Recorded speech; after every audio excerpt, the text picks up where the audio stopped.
Hello, how's it going, everyone? How's it going, Louie?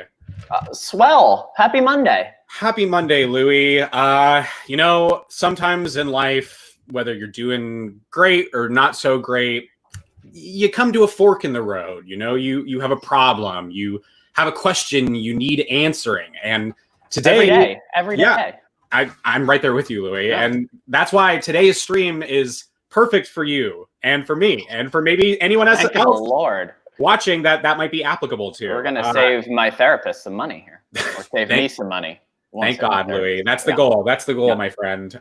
So now let's not wait. I'm bringing in some of the best here. Okay, people. We're bringing in the what many call, and what I would agree with, the queen of Sequester. But tonight we're going to be dubbing her the mom of Sequester. Let's bring in Mama Kim Mattina. How's it going, Kim? Hey, great, guys. How about you?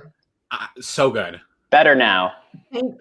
Thank you so much for having me on. I'm so excited about this. Of course. Thank you, Kim, for taking the time. I'm sure plenty of people out there are plenty excited to pick your brain and find out what makes you tick a little bit and see if they can have you help them on their way. I'll do my best. I'm here for you. That's all we can for ask. all of you. That's all we can ask. Now, rounding out our panel for today, we're bringing in what I want to clarify was a joke branding for the purpose of this stream. None other than the robbed king, first boot, then buyback, then like fourth or fifth boot, pizza man himself, for the sake of today's stream, Daddy Noah Schmidt. Let's bring him in. Hey, Noah, how's it going? Hello, how we doing? Noah. Doing The so zaddy of the toe. And everybody should realize that I know that it is a hollow title. You know, Kim, you got that beautiful brass gold crown. Mine is made of a cardboard box, made of people's thirst. I understand that. Not a big deal. Yes, but Noah, you are the only person I have ever seen that has left Brent Wolgamott speechless. Well, I'll take that as a feather in my cap. We can put that feather in your box. It's all good. That's right, the feather box. It's good stuff. Absolutely, yes. So thank you, Noah, for joining us. Thank you, Kim, for joining us. Kim, the queen, winner of season 2, winner of a mini, awesome player, was in Winners of War, was in Night of the Living Dead, some notable minis. We have Noah here, of course, who may not have had as much of a banner run in the game of Sequester itself, but as he said, definitely did get a lot of attention and thirst from the fans. So true. I think you both are going to definitely have some great perspectives here to round out our advice stream and hopefully help all of you out there. So as we're going, I know that I have some questions on my end that I've gathered from the PodQuester Mini Twitter, from my wife. She has a couple questions. I know, Louie, you said you had a couple. Audience, if you have any, please go ahead and hit up the chat. Let us know now. And as soon as we have some space, I'll be sure to pick out one or two. But Noah, before we begin, did you want to say something? I did. I have a buddy who's watching. He's had a 21st birthday. So Vance, happy 21st. I hope you're not getting too drunk. I really appreciate when you visited recently and you gave me my first facial mask. I know when you and I can't wait to put it on the face. Appreciate it. Wow. That's all I wanted to say. Happy birthday, Vance. Mask. We're ready to help people. Happy birthday to your friend. You're telling me, no, you don't already use face masks? I find that hard to believe. Well, see, even people who are far younger than me can help me out. So we can all help each other out. Hopefully we can help you guys out tonight. What was he saying with this, though? Does he know that you're a face mask aficionado, or does he think that you need a face mask? Ooh. Where would he think? Why did where were your friends for you? I didn't really read into it, but maybe now I should. That could be a passive-aggressive present. You realize that? Well, either way, she looks like she's having a great time. Look at that. She's just open, wide-eyed, open mouth. She looks like she's ready to have some fun. So, what kind is it? What kind of mask did you get? It's Yesto, and it has pictures of tomatoes on top of it. So that's kind of, I don't know what that's supposed to imply, but Good not skin. sponsored. Not sponsored. not sponsored. It's just a gift. by Yesto. Face Yeah, mask. yeah. The face mask of Podquester. Yes. So that's the before, and we'll talk after later, I guess. I don't know. Yeah, we would love to get an update at some point. You let us know. We'll update the Twitter fans at Podquester Mini, a Noah skincare update. Yeah, throughout the show, should I apply it as we go? Sure. I mean, I don't know, whatever you're comfortable with. Okay. I don't think that's one you apply. I think that's Oh, a see, brand where help. it's You put it one on piece. and you You peel put it it- off. Oh. And then you look like Sequester bot for a hot minute. Okay. Well, maybe for So- another day, not today. Yeah, you can do it off stream and then just send us like a before and after picture update and see. That could be a separate episode, quite honestly. Yeah. Noah applies. Yeah. Noah There you applies- go. Yeah. Skincare Yeah. products. And Exactly. we are getting some comments in the chat that, of course, if you'll recall from Noah's Mini, he was a victim of his own very quiet microphone, or I believe it wasn't plugged in properly. Was that the case, Noah? This is what you remember. There you go. Yeah. No, it was That was the funniest thing ever. You would lift up your microphone, you talk into it, and it still made absolutely no difference sound. in the audio. So I think the people in the chat were right. It was picking it up from my webcam camera, which is garbage. And yeah, so I don't know. It was like a one button fix, and I just got it written. Now I'm embarrassed. So Well, I just feel very honored and blessed that you fixed it on my own show. I mean, I feel Yes. like we got an exclusive here. It was great. It was really, really something. So let's go ahead and get into it. Like I said, people, if you have any questions, they could be Sequester related questions, since these both have, of course, played minis, and at least half of them have won a mini. Or they could be general life advice questions, something you might ask your very own mom or daddy. If you need to know something, let us know. Louie, do you want to kick us off? I know you have one. Oh, I do. I have a couple of questions. Please. Let's start with it. They're both live questions. I didn't even think of bringing up game topics, but we may do that later. First one is this. I know you are both good cooks. Obviously, Noah, you do it for a living with the pizza place, and Mama Kim, I know, I've seen pictures of your cooking and it looks delicious. So I enjoy cooking, but I unfortunately live alone, and I often find it silly for me to make a big meal, spend an hour plus, making all of this. And then it just seems kind of sad because I'm sitting down to the meal by myself and I'm like, well, I did all that work and there's no one else here to enjoy it. What do you both recommend in your daily lives in terms of cooking and things of that nature? You can go ahead first, Noah. All right. Well, as a single guy living by myself, I can relate to that. So what I do a lot is just meal prepping. I'll, get something that I can make for several meals and then portion it out so I don't have to worry about it or think about it. And that's just also how I try to not eat terrible. So that's just something I try to do. But then again, I'm, at the restaurant a lot and running around. So, I'm also a guy on the go-to. My go-to meal a lot of times after work is a bowl of cereal, because I'm like, I don't want to cook. Tell people all day. Just give me some bowl of cereal and a shot of vodka. I'm good. I don't necessarily meal prep, so I don't, chop everything up. So I've got it all for the week. But on Sundays, I cook every Sunday for the week, and I will make, I'll make rigatoni and freeze part of it to bake. So then I've got baked rigatoni later on in the week, or I'll make stroganoff, or I'll grill chicken breasts and dice up part of them and shred part of them so that I've got it for the week. And what I've found is when I get home from work, because I work hellacious hours, I work like 16 hours a day, turn around, I can come home, pop it in the microwave. I'm good to go with it. And I make a lot of soups and things like that too, but I do it all on Sundays. I do all my cooking Sundays.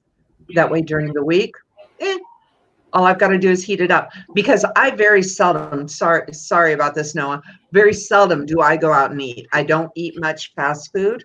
I love to cook, therefore I cook. And the best thing, just so you know, when you get to the end of the week, ramen, okay? Get out that cheap old package of ramen noodles, with a hard-boiled egg and whatever the hell you've got left over in your refrigerator from the week. So if you've got a pork chop, cut it up. If you've got chicken, cut it up, put it in there. Onions, mushrooms, whatever you've got. I call it junk soup, and I put whatever's in my refrigerator. That's usually on Friday or Saturday. I have that. That sounds great. I need to do that. It's certainly going to save me on my Uber Eats bill, which is my typical go-to. So I'm going to start doing that. Louie, do you feel that you got the answer you needed out of those? Because if you didn't, Louie, I could offer a third opinion. Oh, please! I need all the opinions I can get. Okay, this one's a little bit more out there. All right, so there is a video platform known as Cameo. Okay, and if you're not familiar, this site allows you to pay celebrities to make video messages for you, personalized. So what I would suggest is go on to cameo.com or whatever the website is, or the app or what have you. Find a celebrity you're a fan of, pay them to make video of themselves eating in front of the camera. So that way, next time you're eating alone, you can put the video of Steve Buscemi or whomever. Steve Buscemi, I'm sure he's pricey. Steve Buscemi's got to be like at least $100 a minute, right? Louie, do you want to eat alone or what? No, I want to eat with Steve Buscemi desperately. Okay, you can take it a step further as well and do it with like a celebrity chef. You have Gordon Ramsay teaching you about what you're eating. I like it. I do like that. I don't know if I agree, Luke. I don't know if that's the most depressing thing ever. I'm sure that if TR tries real hard, he can come up with something even more depressing. Yeah, I was gonna say, TR, you can just eat with me. Why don't you every time you have a meal, sounds depressing as hell. Let me know. I'll jump on this and we can, that sounds even more depressing. Yeah. Mallory's gonna be like, "Who's coming over for dinner?" That would be Lou tonight. Louie will be joining us tomorrow night, though. No, but a lot of times when I'm eating, I watch a podcast. Like right now, if I were not on this, I would probably have this on just so I could yell at people while I'm eating, because it just makes me feel so much better having this, because I know you're talking directly to me. So it just makes me feel better. Well, there you go, folks. If you also are like Louie, and you, I think Andy Vogel in the chat said that this was all what you said, Louie, has been his whole life during quarantine so far. So I think hopefully all three of us who gave advice here really helped and changed some lives. And I think one especially was really something worth checking out. I don't know, Cameo, check it out. Cameo. Kim, I know that you said that you knew someone had a sequester related question. Do you want to whip that out? Yes. Yeah. I'll be more than happy to whip that out. Perfect. All right. Whip it out. Okay. So this, I'm going to leave it anonymous because I don't know if she wants me to actually say who it is. But anyway, this is a sequester related question. She's asking for advice, saying, my main takeaway from the mini that I played in is that it's helpful to have a small fraction making moves the later it goes in the game so that you can protect yourself from LOSs and the like. I would love any advice that you can think of. So what she's saying is like maybe jury or after, that you're better off having smaller fractions as opposed to a big group so that you don't get burned on an LOS. I've got my opinion on this, but Noah, Louie, TR, we've all played Sequester. What are your ideas? Are you better off with bigger groups of people early on, or smaller groups, and then later on, bigger groups or smaller groups? Do you target one person? Noah, do you want to offer your thoughts on this? I mean, I can from my limited experience of. You could give us your pre-jury perspective on this. My pre-jury, I think it's better to have medium to larger size groups, just so you don't end up in the minority, and the more people are apt to work with you later in the game, and that also works to maybe getting those smaller numbers because you've worked with these maybe couple of medium to larger size groups already, so people have already bought in some trust with you. So that's my 2 cents based upon the little that I know. What about you guys? What do you guys think? What do you think, Louie? You've gone deep in the game. I guess what I would think. Nothing personal to TR. I went deep in the game one time. I went to fourth. I got to fourth. And they never let you get there again. Yeah. Denied. Louie, what do you think? I think a little bit about, I guess the best way I can equate it is Winners at War, because I mean, that's a situation where you kind of know what you're getting into, and we knew who was playing and that sort of thing. And what I chose to do there was not to have a big group, even though I knew big groups were forming, just because I do feel like that gets so convoluted depending on the twists. And like all of a sudden you have 3 of those same people who are up for elimination. You have to decide between them, and there's hurt feelings and that sort of thing. I prefer separate pairs if I can, 2, 3 people that I can work with, that I can stay out of the room of, have them, you know, course people who they're talking to not to target me. I course people not to target them, and just kind of work around that. So developing relationships, but not really having any secure, concrete bonds aside from maybe 1 or 2 people who I know I can trust completely. What do you think, TR? So from my limited perspective of going towards the end one time, I think it seems like you definitely need to go to the end with allies. But it's tricky. I think as the numbers wane down, I think it's just like the same thing with your ally. Your ally is gonna, or you know, your alliance is gonna have to wane down. So you can't go to the end with everyone, because then it's, I don't know. I feel like it becomes harder and harder. Like you might end up at the bottom of the totem pole. But if you can find a way to make it to the end where like you still maintain a faction, but that faction's maybe getting picked off by the other people in the game as you're also picking off other people in the game. Hopefully, ideally, you would wind up in like the final 4 with at least 1 ally, and you know what I mean. Like so, that, like I feel like it's a numbers game of just like ideally, there's a perfect way that in your head it would go, but so rarely in a game of Sequester does it go that way with just how random everything is and how many factors there are. It's tough. I don't know. I'm not the person to give to give a great answer to that.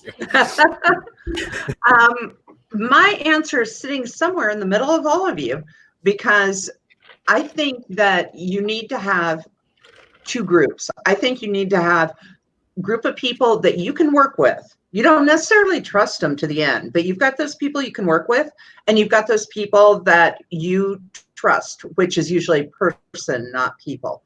And you can turn around. Lou and Louie for blood and water. You can turn around and depend on either one of them, especially early on, pre-jury, where there's 9 votes, for example, because that's your opportunity to split, to get, not necessarily split the votes, but have one fraction that goes, okay, the 2 of us will vote for Joe, and the 4 of us with your other group will vote for Jane. That way, if Jane has an LOS, and I'm okay with telling both of them that we're voting for him. I'm hearing your name going around, Jane, because that's the perfect opportunity to get rid of an LOS early on. So being an aggressive player, I think that's a great way to play it. Being a non-aggressive player, which is me, I'm not aggressive at all. So in that case, I'm totally depending on my ally to pull in numbers. They are not people I trust for shit. I am voting their ass out as fast as I can. But for they're friends for right now. They're my friends for now. Yeah. It's a good answer. I like it. I like that. And early on, I completely disagree with medium to large groups early on, because you cannot trust any of them. You don't know them well enough. They don't know you well enough to trust you. Seriously, there's very, very few rounds early on where more than 4 votes are needed to get somebody out. So Kim, that would be my follow-up question to you, because we were in that same position in Winners at War, and like I was approached about a large alliance of 8 people, and I declined because I thought the exact same way as you, that it was way too many people. It was clearly going to leak, and it would be a complete mess. Absolutely. As it turned out, though, it worked as the large majority of them got to the end. So did we make a mistake? Like, were we at, a loss there because there was such a big group? I don't think we made a mistake. I think that we didn't take advantage of knowing about the large group early enough. I think we waited too long, and by that point, they had a majority. We did not. So we had to depend on LOSs being played and things like that. Dan Clark. I love Dan Clark. He's so funny. But I think that if we had taken advantage of the non-numbers earlier on, we could have done something with that, Louie. Yeah. We could have very easily done something with that. We just did not read it well. And I think that probably my biggest mistake in Winners at War was the fact that there was Dan Clark, that there was Jamie, and these are all people that I just kind of went, okay, you know what? They're good numbers. We can talk to them in the game. Yay. But never did. They were out too early for us to take advantage of that. So I would definitely say, yeah, go at it at the very beginning. Get those people under your wing, show them that you're with them. And I think that that's a great opportunity. Oh my gosh. I just want to say Foglight is in here, and Foglight's had a rough week. So everybody tell Foglight hi. Foglight. Foglight. Foglight. I love him. Hopefully our advice stream can make things a little lighter for you on this Monday. Exactly. That's Alan, and he is an amazing person. He's up in Canada, and I love him. So, and you're right, Nadine, you are absolutely right. No game is the same, but you kind of have to have some sort of basic strategy to work with in Sequester. But at the same time, 100%, you have to be fluid. You have to be flexible, because if you're not, boom, you're gone. It'll happen that fast. Yeah. I have a question here that's not Sequester related. My wife is asking, what settings am I supposed to put my washer to? Well, it depends. What are you doing, Mallory? Yeah. More info. We need more information. Oh, God. You All can right. deep here. Okay, can you run me through a couple scenarios? Say I got like mud on my t-shirt. What do I do? I don't know. This t-shirt, I fell in the mud. I was playing too hard. I don't know. I got grass stains. Help me, Okay. please. Okay. For the washer, cold, pretty much all the time except for towels. Towels is the only thing I actually use hot water settings for. Yep. Cold keeps your colors from running together, and it also keeps things from shrinking, and it keeps things from fading. Stains, yeah, you can use whatever those pre-treatment shit is, but to be honest with you, I use a toothbrush and Dawn. Okay, think about it. Dawn cuts the grease, right? Use a toothbrush and rub some Dawn on any of those stains, those blood stains and stuff like that, because that's what it's made to do. So you don't need to be spending tons of money on all that other crap. And then just change the water level setting, to whatever you need. Don't waste water. We have yet to wash any clothes in our house. We're hoping after Kim's helpful answer that we can finally get some laundry done. Noah, what are your thoughts? Anything else to add to I don't have anything to add to that. I think you covered that perfectly. I have a fun washing story. Oh, yeah, tell please, me. go ahead. Yeah. So I was young. I was probably like 20 or so, and I went on a date. Or it was like a third or fourth date. We were watching a movie and we made dinner. And in New York, like, nobody has laundry machines for the most part. You have to go down to the group apartment complex thing and put the quarters in and all that. And Right. she asked, hey, can you go drop my laundry in the wash while I'm making dinner? So I did it, and I went down there. Now, I wasn't quite sure how to do it. And they had like the laundry detergent. I was very confused, and I put far too much in. So I went up and we had dinner, and I came back to move it over to the dryer, and it had overflowed, and there were suds everywhere, not just completely in the washing machine, but also all over the floor, all over this group complex floor. So I said to myself, self, what do I do now? Because clearly I'm in a pickle with this girl that I like on a fourth date. There's no coming back from this. So I got a garbage bag, and I started putting the suds in the garbage bag just to try to remove the evidence, just to try to get rid of it. And I don't think she ever found out, actually. I think we survived. But I remember it being a very traumatic and panicked experience. And that's why I don't date much. And it's all because of laundry. It's all because of laundry. And that's why you're eating alone. It's Exactly. It makes so much sense now. Thank you to this podcast for making it make sense. I think we've got a domino effect that could happen here in reverse, Louie, where if we get you doing the laundry right, then you get the dates, then you don't eat dinner alone, and your cat doesn't sit on top of your table looking out the window over your shoulder. It's true. That's my date. Willow. Willow there for the food. Yeah. By the way, has anybody seen that video of the cat that eats, you know how cats usually nibble at their food? And the cat that one of them's nibbling at the food and the other one is like taking monster-sized, unhinge your jaw bites out of the food dish? I have not seen that. Don't think I've seen that. You're going to have to share that with us so we can tweet it out. Yes. I will so share it because it's the funniest freaking video I've ever seen. I died laughing. Anyone who is a cat person. Okay. I have 3 cats. I love them. So I'll definitely check it out. We all have cats. Oh, yeah. Wait, you have cats too? I know you had a dog. A cat. His name is Cat. Oh. Cat the cat. Love it. He's like a dog. Him and the husky will wrestle each other. He'll tackle the husky, and they're fun. They're cool. Oh my god. Oh, how fun! I love huskies. Is yours a Siberian husky? Is that what it is? She is. Okay. She doesn't ever shut up. If you want the most dramatic dog ever, you have to have a husky, because I have a friend here that lives right by me that takes her dog out for a walk. When he's done, he lays down on the sidewalk and goes, that's her, and will not move. Yeah, and you can't take her anywhere because she says a lot, but 3/4 of the stuff she says is complete bullshit. It's all lies, and so it's kind of embarrassing. We should totally have Battle of the Pets. They have a puppy bowl. Why can't we have a puppy kitty sequester sort of thing? I don't know.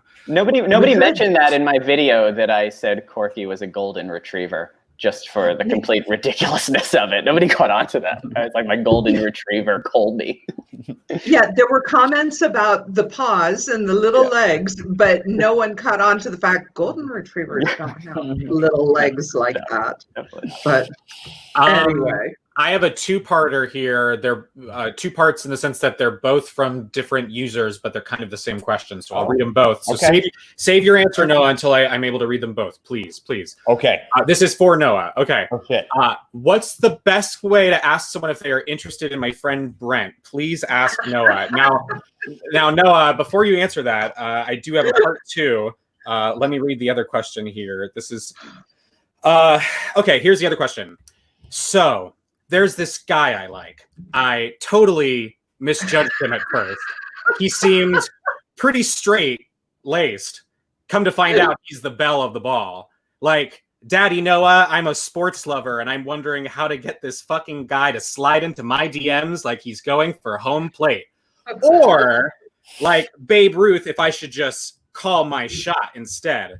Also, go Chiefs. And then they put, like, this emoji.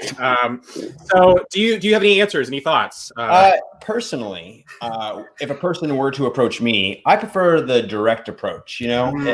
Confidence is key. If you want me to pay attention to you, if you come up with a certain confidence and swagger, I'm going to be like, okay, I'll pay attention to you.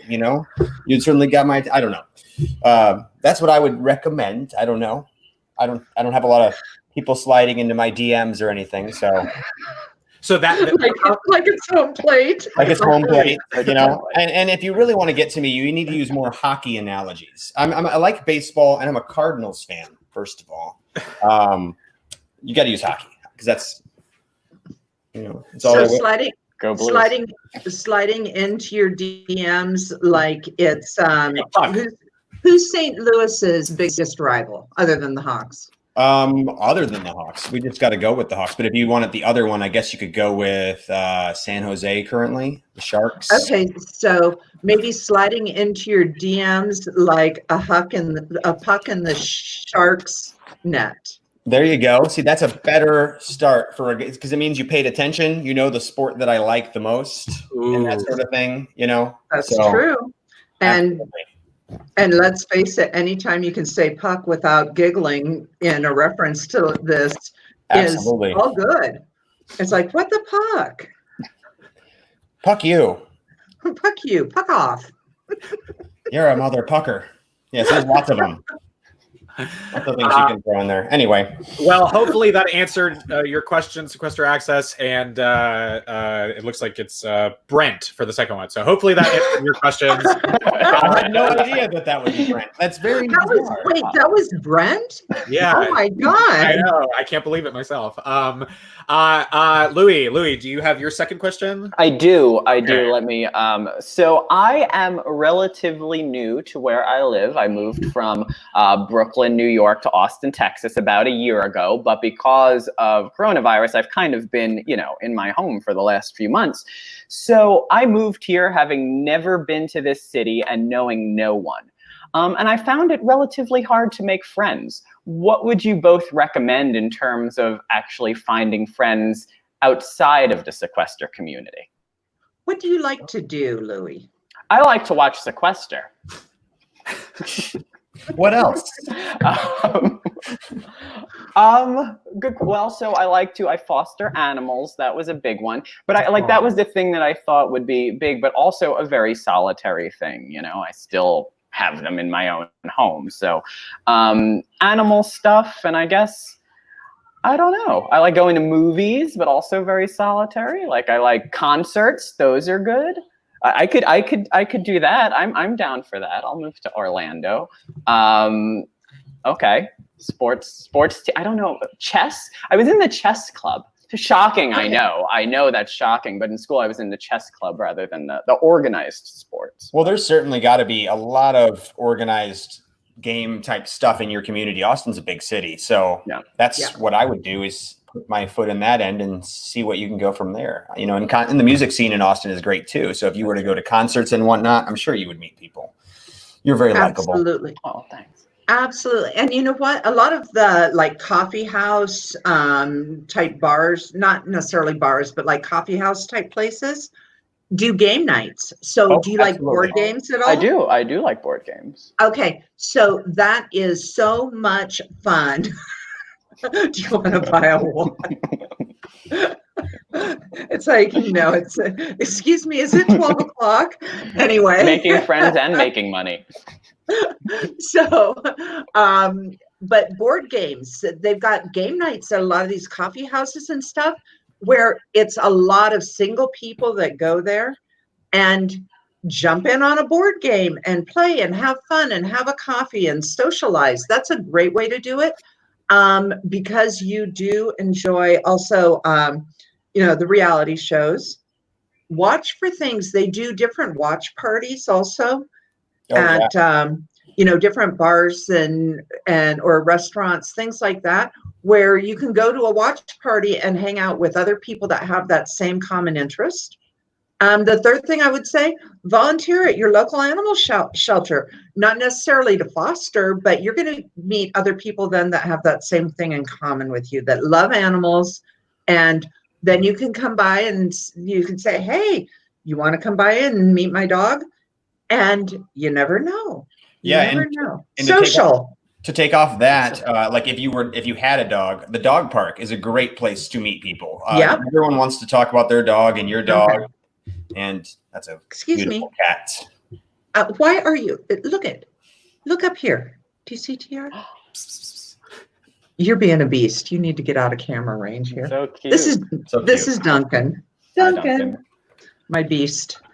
So you could try finding maybe an Austin Fight Club or something. Oh, underground fight clubs. I love it. Yeah, I'm sure I would get into such good shape if I was in a fight club. I think nothing bonds people like really going through a crazy experience with each other, and so you all beating each other to a pulp, you'll make best friends. I think. Now, will I be judged if I come on the podcast with a black eye, like Mike from the other day? Not if you blame it on a hanger. Yeah, there you go. Blame it on the hanger. You saw where I was going there. There we go.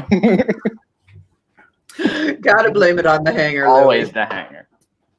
Hey, there you go. Sequester says you can become friends with Jordan Staff from Sequester. I just realized today when I saw him post, there's such a huge community in Austin of Sequester people, which I had no idea. Like Jacob's from Austin, Cameron's from Austin, Jordan's from, like, there's a whole bunch, which I didn't realize. Well, no, I want to be in Austin. That's not fair. We need a Sequester hangout. Everybody, we all need to go somewhere. And Vegas. Vegas. Somebody was talking about that already. That's coming up. I think someone wants to do that this winter, do a Vegas meetup. And I'm so in. It's like, and what happens in Vegas stays in Vegas unless you get herpes, in which case that shit's going home with you guys. So careful. Okay, so I have another question. This one comes from Brandon. Let's see here. How do you bridge the age gap in Sequester? At the end of the day, you're playing a game with these people, but you have people in their 30s and up, and some people as young as 18. How does an older player adapt to forming relationships with younger players, and vice versa? In a game like this, being able to relate to people can help build better relationships. What are your thoughts? Go for it, Daddy.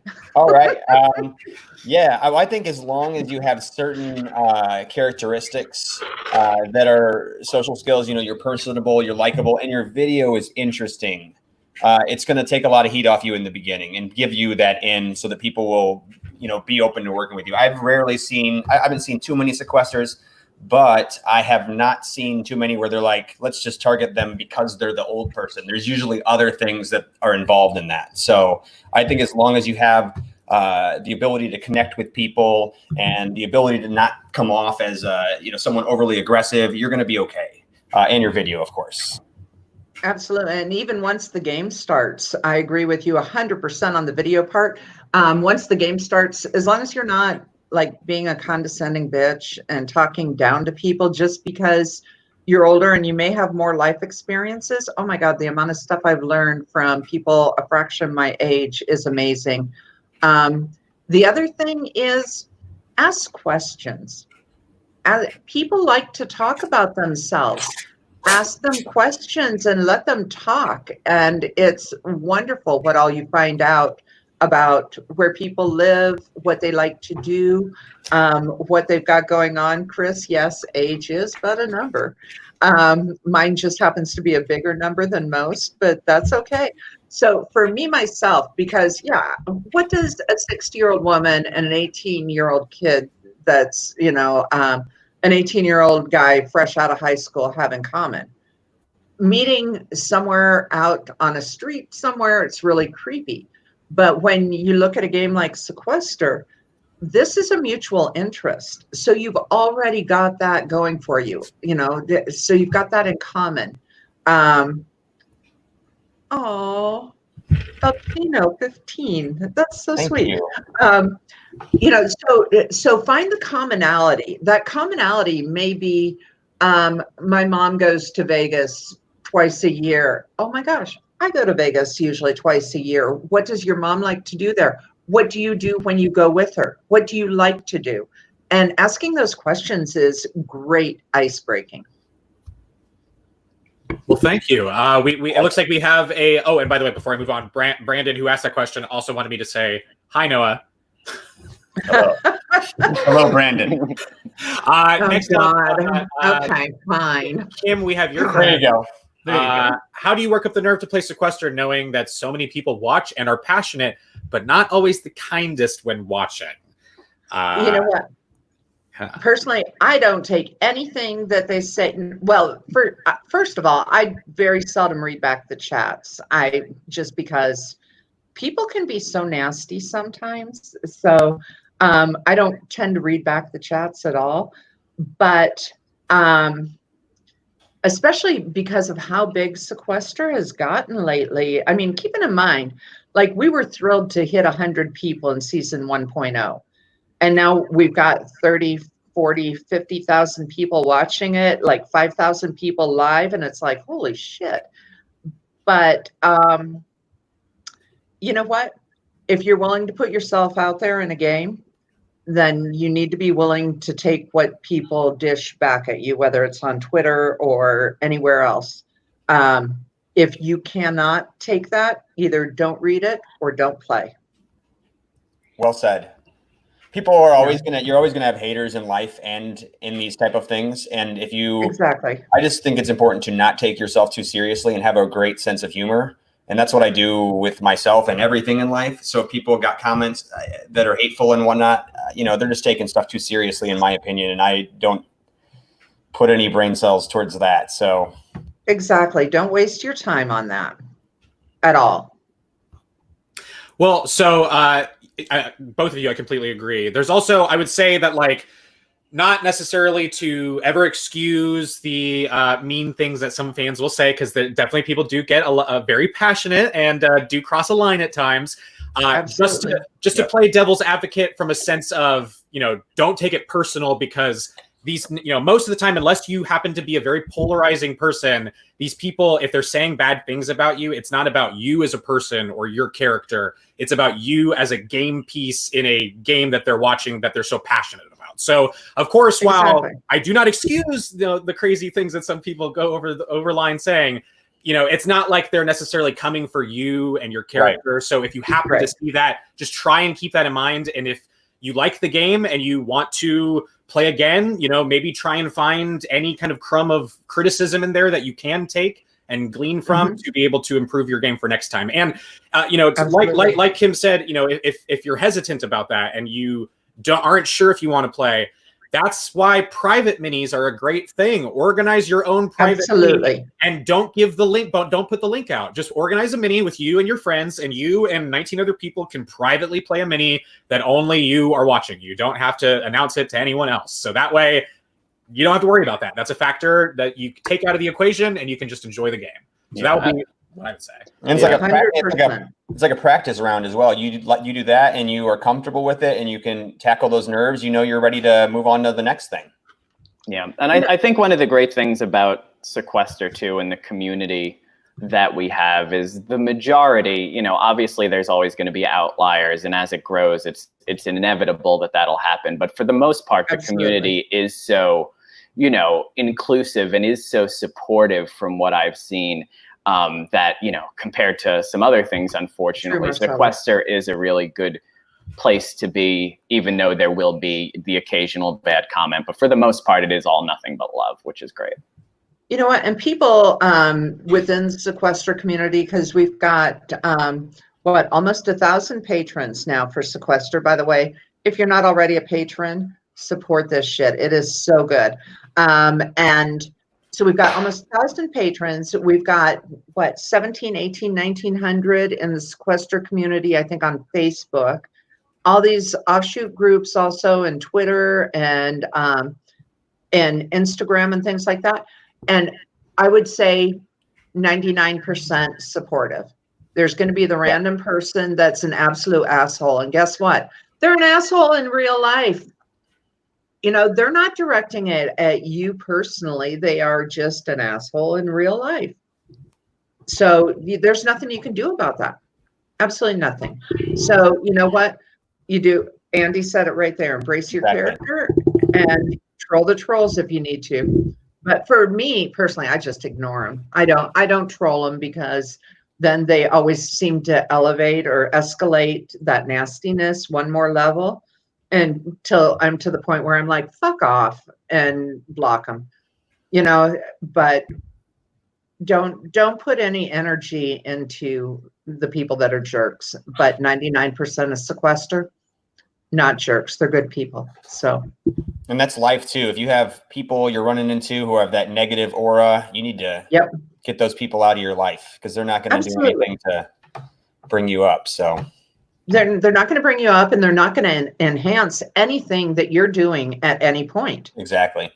And usually they're me. They want you complimenting them, and then they don't say squat to you. No, put people that are willing to invest the same amount of currency into your friendship as you're willing to. Same thing with the people online. If they're not willing to invest in you and your interests, why would you do that for them? Well said. Very well said.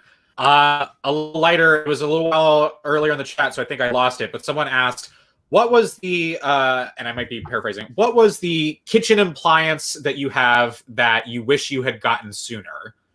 Ooh. Like a small appliance? I got one. Anything that you would use in the kitchen that drastically improved your cooking experience or your kitchen experience that you wish you had gotten much sooner. Noah, yeah, you want to start off? Get an air fryer immediately. Those things are amazing. Get a Cornish game hen, put some stuff on that, throw that in there for like 45, 50 minutes. Yeah. Those things are amazing. It was like good stuff. Yeah. Highly recommend a Cornish game hen. I can't say I've ever had one of those. In the air fryer. Yeah, absolutely. Stuff it with wild rice. Good and stuff. Also pizza. Don't forget that. Always. You can actually, like if you have a pizza slice that's cold in the fridge, throw that in the air fryer. It's actually delicious. I recommend it. I will say, I can attest, I do love our air fryer. We have a small one. We don't have a crazy mine's big small. one. But like, I love to make even random things. I mean, you're cooking chicken and cooking, proteins, you can do that. But like, you can make your own croutons. We make crispy broccoli a lot And I've seen people bake like cinnamon rolls in them and stuff like that. So. Yeah. Very handy stuff. Kim, what about you? Yes, Kim, I want to know. KitchenAid mixer. I hands down agree, Kim. Yes. If you do not have a KitchenAid, you are missing out on one of life's little joys. And it's not just for making cookies or making cake batter or whatever the hell. I cook up chicken with spices and stuff. Cut those chicken breasts in half. Boil them up in I'll use chicken bouillon or I'll use chicken stock. And boil them up to cook them, cut them in half and throw them in the KitchenAid mixer with the beater blade. You can shred like 20 chicken breasts in less than 2 minutes. Shred them.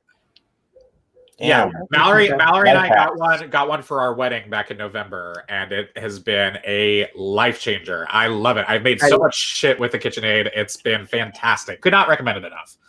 Yeah, I have two things on my list now I need to buy. I was going to say, and my answer seems silly now, but an electric wine opener. Like I used to be struggling trying to open those things, looking foolish. If I had a date over, I looked like a complete idiot. But now, just take it right out. So easy. Bottle of wine, suave, debonair. You look like a sommelier now. Exactly. Random Yeah. A sommelier techno marvel.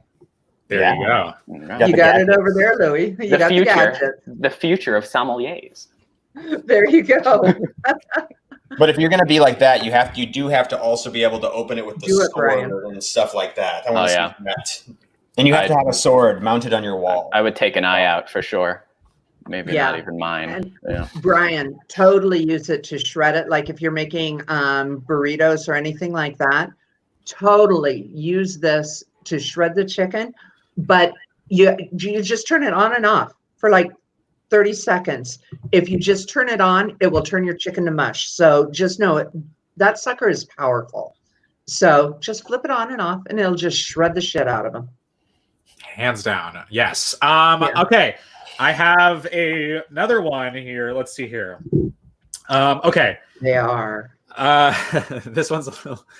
okay, weird question maybe, but my boyfriend and I are super compatible except for our tastes in music. He likes country, and I like indie pop. Is that a deal breaker, or am I just being crazy? Like, I'm just thinking about our wedding playlist here.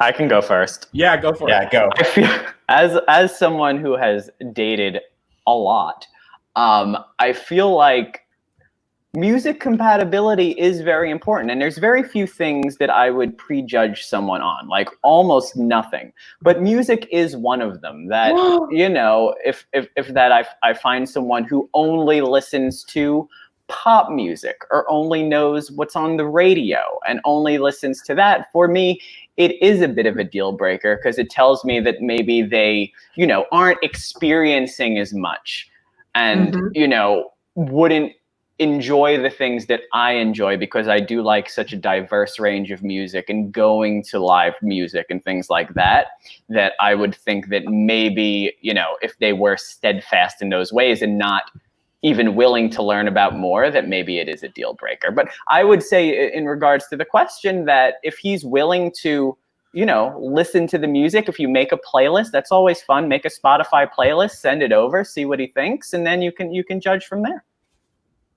I agree. I think that any relationship is a work in progress, and there's obviously some levels you're already compatible on about. So as you grow together, the idea is you start to become interested in the stuff that the other person is interested in, and vice versa, and you grow into kind of one person. So, you know, you would hope that the person, you know, if they had one genre, they would be open to also, you know, listening to other stuff just, you know, to make you happy, you know, because when you're with someone, you want to make them happy. That's pretty much the ultimate goal. I just want to cut in to say I didn't put the "you" in there. That was in the message. So.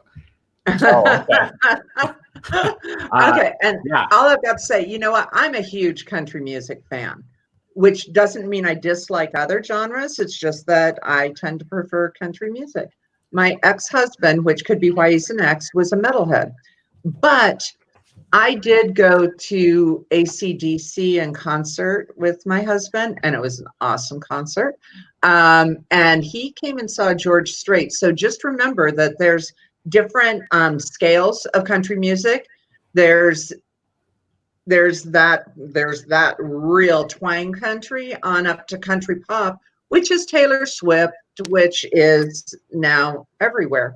So just know that, you know, enjoy the pop country. You know what? I gotta agree with you, Matthew. I am definitely more of a country purist, but anything that talks about your dog and mama and the train and going out in the rain, you gotta, you know, your tractor's sexy, whatever the case may be. That's some real country. I will say, since I've moved from New York, you know, I lived there all my life, to Texas, and like Austin, you know, has a pretty deep-seated country music scene. It's really grown on me. Yeah, like not so much the pop country, but like, you know, this is the home of Willie Nelson and all that stuff. And I've really grown to love like older country music. I have a real appreciation for that. And there's playlists that are just classic country. That's nothing is from the last 20 years. But Austin, if you get PBS or look it up online, Ken Burns, Ken Burns documentary is amazing. So good. And the other thing is there's a show on PBS called Austin City Limits that is kind of the roots of country down there in Texas, down in Austin, which is pretty awesome. Yeah. But the only other thing that concerns me about this question is, so you're just finding out your compatibility. You're finding out that you're not super tight on the music. You know, you're not quite on the same page yet with music. What the fuck are you doing picking out a wedding playlist? Oh my God. You're putting the cart behind the horse. You need to jump on the horse, take a ride, chill out, come back, and then revisit your country music. Okay. That's me. I love that. Okay. I don't know if you saw that. Do you have any other country recommendations you can throw out, Kim? Country recommendations, classic country or new country? Whatever, both, one of each. You know what? I like a lot of, I like Brad Paisley because I love a man with a sense of humor, and some of his songs are funnier than hell. Going to classic country, Charlie Pride is one of my favorite old country performers. And I just love him. I like Hank Williams more than I like Hank Williams Jr. So for classic country, those are a couple of my big ones. Kenny Chesney Henry, I'm not a big fan of Kenny Chesney, mainly because I saw him. I was a professional photographer and shot the CMA Awards in Nashville every fall. So I've met quite a few of these, and liking them as an artist and liking them as a person is two different things. Kenny Chesney had on more makeup than me, and but was talking a big game, and he's like 5'2", and it's like, oh honey, you got little man you got little man problems and you need to get out of your big truck and just like drive a normal car, Kenny. But, you know, whatever. What are your thoughts on Mason Ramsey? Do you know who that is? I know who Mason Ramsey is. I'm his #1 fan. I like Mason Ramsey. I'm pretty easy on most of it. I really am. I like any kind of music. I'm not a big opera fan, but so anything that crosses genres, when you're hearing new and original country, and it kind of maybe has a little bit of that indie to it, but it's still country music. I love that. Love that. That's like my favorite crossover. Yeah, I feel like a lot of the artists I listen to these days are artists that didn't start out country, but now are gearing more to like the country folk. Oh. Like I love when I'm going back to emo night, my favorite emo band of all time is called Bright Eyes. And the lead singer is now Connor Oberst. He's doing his own like folk thing. And like Jason Isbell is huge, Sturgill Simpson, John Moreland, like all these names they're all country folk indie-ish, and they're all really, really good. Exactly. You know what? People just have this preconceived notion of what country music is, and they all think that it's Tammy Wynette singing DIVORCE with a strong accent. And that is not what that is definitely classic country, but it's not the cross into what we have now as country. Casey Musgrave, oh my God, she is freaking amazing. Yeah, and I like Casey Musgraves a lot. She's crossover, but she's got some serious strong country roots, for sure. Kim, we have another one for you. Kim, what are the best places to visit when visiting Arizona? Oh my gosh, Henry, hi. If you're visiting Arizona, you know what? Arizona goes from desert to mountains. We're the base of the Rocky Mountains. So where I live, just north of Phoenix, I'm like 20 minutes outside of Phoenix, I can drive 2 hours and go snow skiing in the winter. So, I mean, but it'll be 80 degrees at home. So I can go up, go skiing, come back home, jump in the pool, have a barbecue. But coming out here, the places I would recommend is, oh my gosh, Sedona. By far the most beautiful place you will ever see. Definitely, you got to visit the Grand Canyon, because how many natural wonders do we have in the States? You have to go to the Grand Canyon. There's a mining town that is right off Interstate 17 on the way to Prescott that is incredible.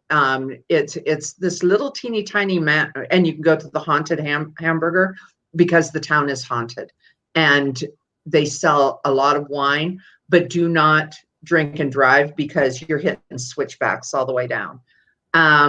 Here in Phoenix itself, Scottsdale is a lot of fun. Come during spring if you like sports, because we've got spring training. Like half the major league is here. If you're a sports fan, any sport you can hit in Phoenix. We've got baseball, football, hockey. We've got basketball, even though they're not very good. I mean, any sport that you could look for. Michael Jordan played fall baseball down here when he was switching out of basketball. That's really amazing. I really want to go to a Diamondbacks game. The ballpark looks really cool. The ballpark, we've got a swimming pool in center field. Yeah. Right over the center field wall. So if you're out there in the swimming pool and someone hits a home run, it usually lands in the water, which is kind of cool. And it's a retractable roof. It's awesome. Kim, isn't there a meteor crater you can hike around somewhere? Yep. Mm-hmm. We've got meteors. There's actually a couple of them. One's up north near Flagstaff. You can, and one is right down by Tucson. You can, and we can literally drive 3 hours and be in Mexico and go to Rocky Point, Puerto Penasco, which is Rocky Point, and go to the beach for a day or two, whatever you want to do. Like I said, you can go up to Flagstaff and go snow skiing at Snow Bowl. And they had, I don't remember how many, like 80 inches or something natural snow last year, plus base. And that's like an hour and 45 minutes from where I live, where it was 70 degrees. So, I mean, You can go visit London Bridge over at Lake Havasu, which is a lot of fun. London Bridge, when it fell down, they took it apart. They brought it over here, and it crosses the Colorado River. I don't know. It's really cool, and everything's air conditioned for when it's 120 in the summer, like right now. I'm sure that's much needed. Yeah. Yeah. I hope So you're all there's taking notes out there. Yeah, no, there's so much that you can do out here. The food is great. It's I've been here for 25 years. I love it. So it's the longest I've ever lived anywhere was here. So Right on. Everyone There you go. move to Arizona. We're all moving.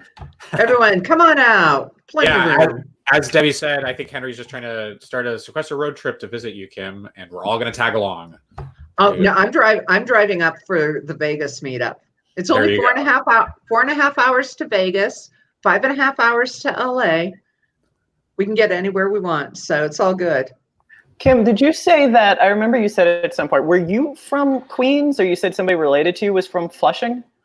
I got married in New York. I got married out in Long Island, New York, and my reception was in Brooklyn. And yeah, and as far as Queens, my ex-husband was originally from Astoria, and his grandmother, Nana Mattina, lived in Flushing, Queens. In Flushing, yeah. That's where I grew up. I grew up in Flushing, Queens. Yeah, exactly.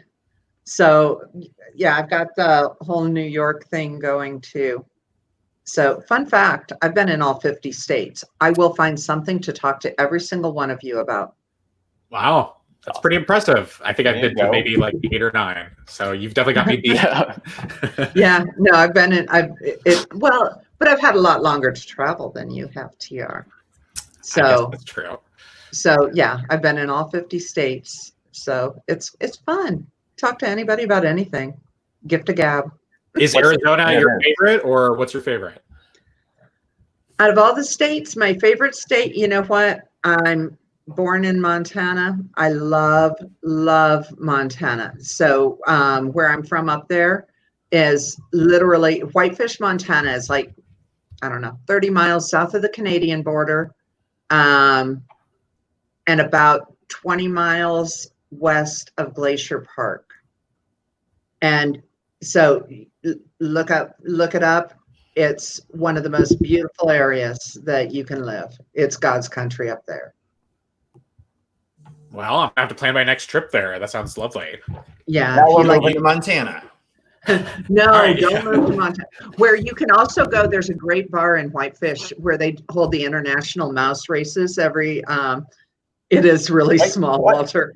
Yeah, no, they do international. They've got like, those big ship ropes, right? Yeah. They've got like a starting gate and a ship rope on an incline with a finish up at the top. And you pick your mouse and you bet on your mouse. They do betting up there on the mouse races. And people come down from Lethbridge, Canada with their mice to be able to partake in the international mouse races. It's at a bar that's such a dive, but it's so awesome.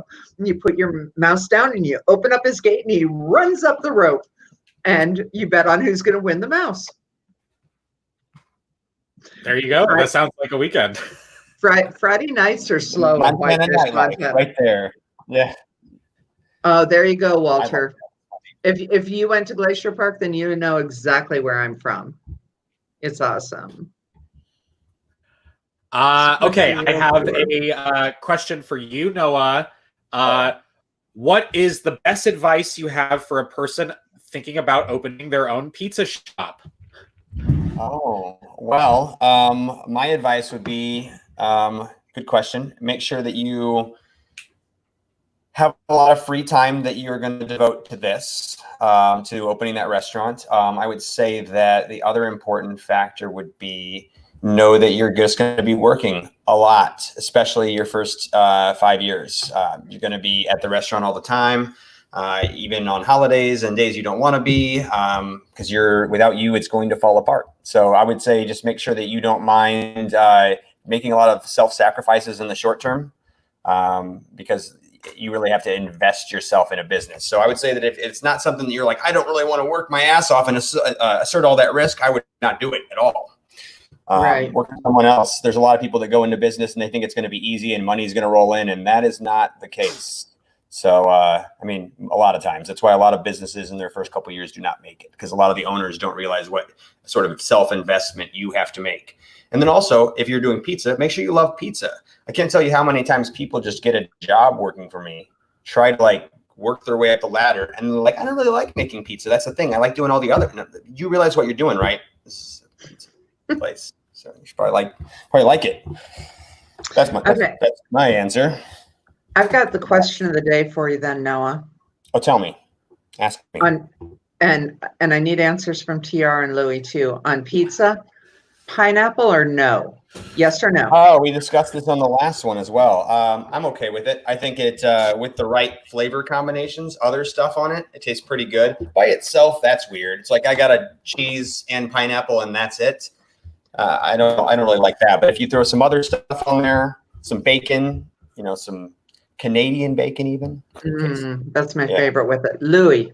100%. Pineapple's my favorite pizza topping. I like to do pineapple and maybe something a little bit spicy. Banana peppers. Yeah, something like a little jalapeno or anything. A little sweet, spicy. Maybe you throw on some ham or some bacon and good to go. It's by far my number one pizza choice. TR, pineapple, yes or no? I don't think I've ever had pineapple on pizza, or at least in my adult life, I've never had it, so I couldn't tell you. Tisk. A good combination is actually pineapple and pepper jack. Pepper jack on pizza is amazing. Oh, that's interesting. Sounds good. Good melting. Okay, well, since we're already going into food controversies, is a hot dog a sandwich? Yes or no? No. What's the alternative? It's a hot dog. No, a hot dog, is it a sandwich? Yes or no? Because the argument, I will tell you the two sides of the side of the argument that it is that it's meat in between bread, which would make it a sandwich, right? But is a hot dog a sandwich? TR. Oh God, I'm like really scared I'm gonna get canceled over my answer here. Just because I heard Louie say no, I'm going to say yes to be contrary. Yes, it is a sandwich. So my reasoning is this. I realize that it's meat in between bread. However, you're never going to see it featured in the sandwich section of a menu. It's always going to be outside of that with the burgers, which I also don't consider a sandwich. It's a burger. Separate parts of the menu is my reasoning as to why it's not a sandwich. Okay. Noah, you're our restaurant person. I agree with that as well. I think that it is a different category. It's more street foody. I think it's like if you want to put those together, then you might as well say cereal is a soup. I don't go with that. I think hot dogs are in their own category, and then you have sandwiches. It's the same like a burger is not a sandwich; it's a burger. Different. Exactly. And I agree 100%. Okay, my last. I don't know. Debbie here seems to disagree. Debbie seems to think a hamburger is a sandwich. Debbie, we're fighting. Debbie. No. See, she even defended herself a minute later. Wow. A hamburger is a sandwich. She has opinions about these. No, a burger is not a sandwich. LOS is an immunity idol agrees with you. Yeah. Is an LOS an immunity idol? No. Last question. Last controversial food condiment question. All right, hit us. Mayonnaise or Miracle Whip? No. Mayo. I'm going to go with mayo. Mayo. TR. I mean, if you're making me pick, I would pick mayo, but I only like mayo in very specific circumstances. I cannot believe none of you said Miracle Whip. I don't know if I've Are you going to say Miracle Whip? You have opinions. I want to hear about this. Miracle Whip is, I use mayonnaise like if I'm cooking and need something with mayonnaise in it. But for like on a sandwich, I'll use Miracle Whip because it's a little bit tangier. It's got vinegar in it, which makes it a little bit zestier. So I like spicing shit up. Daniel Clark, you're canceled. No, you're canceled. Miracle Whip is banned apparently. Ooh, oh my God! You have the hot take tonight. Kim's never going to come back after all this Miracle Whip hate. This is terrible. Oh my God! You're all hating on my Miracle Whip. There has to be at least one person in the chat that also likes Miracle Whip. Come on. Where are you, person? Oh no, everyone's just still No, saying mayo, it's Kim. I unanimous. don't know. Oh, you these got a couple of bitches. mayo. Come on. Oh no, we're not. We're not. No, we're not doing veganese. No. If you got to go veganese, then you need to not be going at all. Can you so you said that Miracle Whip is a little tangier? Yeah, Andy, Miracle Whip has a little bit more of a zip to it, so it's not just plain old mayonnaise. No, I thought Miracle Whip was like diet mayo, but I guess that was way off there. Yeah, that's what I thought too, honestly. Yeah. You don't have Miracle Whip in South Africa? Oh, you're missing out, Chris. You got to mail some Miracle Whip to South Africa. Okay, so when I lived in Whitefish, Montana, this is going to gross everybody out, but I don't care. My grandfather, we were poor, like we were super poor. Yes, Miracle Whip technically is a dressing, but they put it on the shelf right next to the mayonnaise, whatever. But when we were poor, my grandfather would make me sandwiches that were peanut butter with Miracle Whip. Now, peanut butter and mayo is nasty, but peanut butter and Miracle Whip is actually really good. And so now when I'm not quite as poor as we were growing up, I still will eat a peanut butter and Miracle Whip sandwich every once in a while. No, it's not just sugar. It has vinegar in it too. It's really good. You guys are I won't judge. Could you put Miracle Whip on a pizza? Gross. Oh, that sounds gross too. No. Oh my God. Okay, guys. I was just. I was going to say, what other, like when you were kids, what other like sandwiches did you all eat? I would always eat cream cheese sandwiches, which I feel like is something now that people would look at me strange for. But I loved like just cream cheese on 2 pieces of white bread. Is that odd? I guess that's odd. How did you put cream cheese on white bread? It's a little unsettling, I would say. Yeah, well, I'm an unsettling kind of fella. Yeah. I mean, like it's one step from a cream cheese and bagel, so I kind of get that. Yeah. I mean, I can totally understand. I don't think it would taste gross. I'm trying to figure out how you would spread cream cheese on bread without shredding the crap out of the bread. That's not odd, Geneva. That's perfectly normal. You are perfectly valid in that.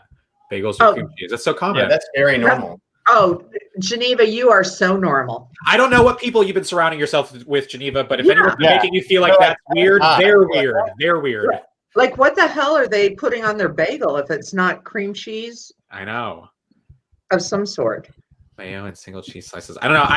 I would do just very boring peanut butter and jelly, or maybe like turkey and cheese. I don't know, with maybe a little mustard. That's a good one. Grilled cheese are pretty great. With ham.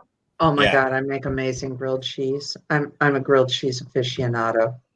Kim, I bet you make a mean chili as well. I make a chili that takes 2 days to make. Ooh, I want that. I want that recipe. I make chili that is to die for, and when I make it, I make enough for the whole winter. Pretty much. I misunderstood. She was making fun of you, Louie. So she was saying your thing is weird. Oh. Okay. Fair. Okay, well that's weird. Well, yes, because I mean I'm down for bagels too. Bagels are delicious, but as a child, so I didn't like to go to school and have cold cuts on my sandwich because I didn't like them to be like not fresh when I opened them up at lunchtime. I always felt like they were warm and soggy, and I didn't like them. So I wanted just like straight like cream cheese or something like that, or Nutella. I was a big Nutella kid growing up. I like Nutella on white bread. Nutella's delicious. Yeah. And Mallory said something about pizza with ranch. Very, very popular out here. Very popular. Oh yeah. People love it. The sorority girls will order like cheese bread with like 27 ranch. You can't even see the top of the pizza. It's just covered with the little ranch cups. Oh my God. It's a staple. Pizza with jalapenos. What else we got going on over here? When you order a burger and fries at a restaurant, what do you eat first? 100% the burger. So you would eat all the burger before really eating your fries? I'm so OCD. It's not even funny. So even like I can eat a stew, something that's already all mixed together, I can eat all together is fine. But if I'm ordering separate things, I eat them one at a time. So I will eat my burger and then I'll eat my fries, or I'll eat my whatever. I'll eat my salad. They have to go in order. I'm with you, Nathan. I just will kind of flip flop between the two. Graze, you have your things at the side. They call it a side. So you get this with a little side of that. You kind of want. I like to get the flavors in there too. And sometimes you can put the fries in the burger. Yeah, why not? I'm a very fast eater usually. So I'll typically like have a couple of fries and then I'll pick up the burger. But usually when I pick up a burger, I don't put it back down. Like I'll eat all of it and then I'll go back to the fries. I don't like to put things down. Now, who is it? Walter Marcus just said something about fries don't reheat well. If I'm going to have leftover burger or leftover fries, I would rather have leftover fries so I can get rid of them. I can't get rid of a burger. So interesting. Yeah, okay. Which is the reason, like if I'm sitting down and I'm having a steak and baked potato and broccoli, okay, I will eat my entire steak before I even touch the baked potato, because that takes more work to put sour cream and butter and all that stuff on it. And then broccoli kind of becomes last because I can reheat that if I need to. Okay. You have a strategy in your food eating. Yes. My life is one big strategy now. Wow. Henry, I saw have I ever had a rainbow bagel? I have actually. It started in Williamsburg in Brooklyn when I was living there, was the first rainbow bagel. I forget what the place was called, but it was maybe a 10-minute walk from where I was. So yes, I did have it. That place is now shut down, I believe, but it's not impressive. It tastes just like a plain bagel. It's very Instagrammable, which the kids love. Exactly. Okay. Yeah. Shake Shack or Five Guys? I would personally say Five Guys. I've never had Five Guys, so Shake Shack. Oh, you're missing out. I love Five Guys. I've never had Shake Shack, but I'm not a fan of Five Guys, to be honest. I'm not a big fan of Five Guys. I love Shake Shack. Hell? This is bull. Sorry, but okay, so look at Marcus reading my mind over here. In-N-Out or Whataburger? I don't have either of those in my area. I haven't had Whataburger since I was a small child. I think I had it one time maybe. And then In-N-Out, I'm from Vegas originally. So when I go back, some of my relatives will usually make me eat it. And I have yet to have it hot and fresh from the place. I've always taken it and then driven back 15 minutes back to our house and then sit down 10 minutes later and then be eating it when it's already been just sitting for 25 minutes and it's not as fresh. And so because of that, I'm not crazy about In-N-Out. But then people always tell me, well, you got to eat it fresh. You got to get it right out of the thing. So I don't know. I'm totally 100% an In-N-Out girl for the burgers. I'm not a huge fan of because I eat the burger and then by the time I get to the fries, I don't like the taste of the fries by the time I get to them. So I do like their burgers, and they've got the best lettuce on their burgers. The lettuce is so fresh all the time. All the time. They literally have Whataburger within everywhere you go. You can't go anywhere without Whataburger here in Texas. And I still haven't had it. I haven't tried it. I've had P. Terry's, which I think is also a Texas thing. But Whataburger I have not had yet, nor In-N-Out. So I cannot properly answer your question. Same. Yeah, I'm not a huge, which is weird because In-N-Out, and also always look up and find out what what the secret menu items are for different places. If you ever really want to dig into it, for example, you can get animal fries at In-N-Out, but it's not on their menu. What is an animal fry? Animal fries have a little bit of everything on them. They're actually really, really good. They've got their animal dressing, whatever the dressing is, which is basically kind of a Thousand Island type dressing. Okay. But they have all sorts of shit. They put everything on top of it. Loaded. Okay. Yeah. Okay. Now, Marcus, no, we can't discuss Freddy's versus Steak and Shake because we don't have Steak and Shake out here. I've never had Freddy, so I don't know. Okay. Me neither. Okay. Fun fact. Freddy's, the owner of Freddy's, when it started years ago, and the owner of Steak and Shake, they were partners. It was Steak and Shake. They had a falling out. Steak and Shake became Steak and Shake. Freddy's became Freddy's, and they both do steak burgers that are, they're kind of crispy around the edges. They're so good. So good. But the biggest difference is Freddy's went burgers and hot dogs, where Steak and Shake went burgers and chili 5 ways. And so that was the biggest dividing point between the two of them. I don't think so. No, I don't know who you went to Freddy's with in high school, but Mallory. It must not have been me. I don't know who this Freddy Mallory was at Freddy's. What the hell? Oh, Mallory, you slut. You and your burger What choices. The hell? I know you're listening from the living room. What the hell? Okay, so I have another advice question here to bring back to the advice a little bit. This one's a little out there. I'm just reading what I have. I legit think I've seen aliens, but no one seems to believe me. It's so frustrating. What should you do when you're telling the truth but nobody listens? I believe this person. My dad has this, was driving across the country in the 80s, and there were all these weird lights in the sky, and everybody on the highway pulled over. And there's actually a book about it, like over in Pennsylvania in the 80s, where there was all these lights and stuff. And so I think it's very foolish to believe that we're alone in the world out there. There's definitely other beings, maybe from different dimensions and stuff. I don't know. I'm into sci-fi, so I support you. You're not alone. We're not alone. I 100% believe it. And if you don't think so, look up the lights of Phoenix. We literally had lights, and they were in formation. It was so spooky. And that would have been probably early 90s, mid 90s. But you can Google the lights of Phoenix, and it gets brought up every single year. So do I believe they're out there? Yeah, absolutely. Absolutely. Yeah. And I'm a day's drive from Area 51. Come on, let's think about it. I'm okay with it. I'm a third yes on that. It would be foolish, and to think that we are the only living being in the entire universe. I think that's a very short-sighted viewpoint of things. So yes, 100%. I'm gonna say you may have just been watching an alien movie, maybe Signs, perhaps. I don't know.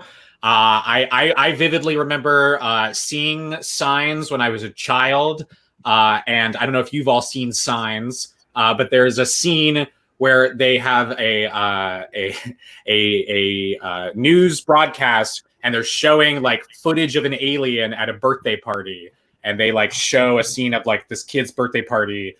And there's like kids and they're all playing, and then an alien like walks by in the background, and it spooked me out so much I couldn't sleep for 2 days. So I don't know. God.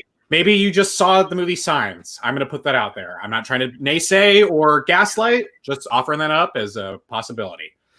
Can I ask a question off the cuff? Yeah. Biggest fear? What is everyone's biggest fear?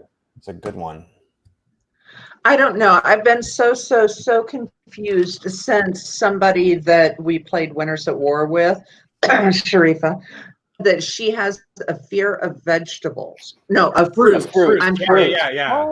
She has fear of fruit. And I'm like, how can you be afraid of fruit? And she said it has something to do with the texture. No, she said if she were to break it down from like a psychological level, she thinks it comes from the decay, and that she has experiences of like witnessing fruit decaying. And so it makes her just think about us decaying. I think it's like an existential thing. I don't know. It's interesting. Okay. But I asked her, I said, so then are you afraid? Because she brought up that whole decaying thing. And I'm like, decomposing is what she said in our chat, Daniel. And it's like, well, wait, so if you have this fear of fruits because they break down and decompose, do you have the same fear of vegetables? And she's like, no, I love vegetables.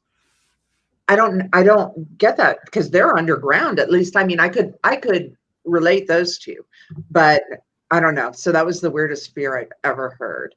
I don't know. You guys go ahead. Let me think about this. I got a couple I can throw out for you. Go ahead. I'm not a fan of snakes, as someone mentioned, but especially cobras. And I just think they're like, just the way they slither, they move, the way that their texture, I don't like them. And then the cobras take it to another degree. You just come home from work, you're walking through your room, you got piles of laundry everywhere, and you like step on the wrong twig, and then there's 2 cobras popping up, spitting venom in your eyes. I'm not into that. And then the other thing I would say that terrify me is stilt walkers. And I don't mean people on stilts per se, but it's when they take it to that next level where they have an outfit that incorporates pants for their stilts, and then they're wearing a mask, and then they bend down and put their face in my face. I don't like that. That's what I would go with. That's a great fear. I will say, so I have been an actor at Universal Studios for about 6 or 7 years now, and they have stilt walkers that work there. Yeah, so there are several times where I'll go backstage, as they call it, to like our break room or green room, and I'll just see like 2 or 3 stilt walkers with their huge legs, and they're just sitting on like a chair and they're smoking, and it's it's great. Oh my God. Louie, what about you? Any other fears? Mine would be, especially, it's odd, especially considering like I'm such a big animal person, but I'm deathly afraid of rats. Deathly afraid.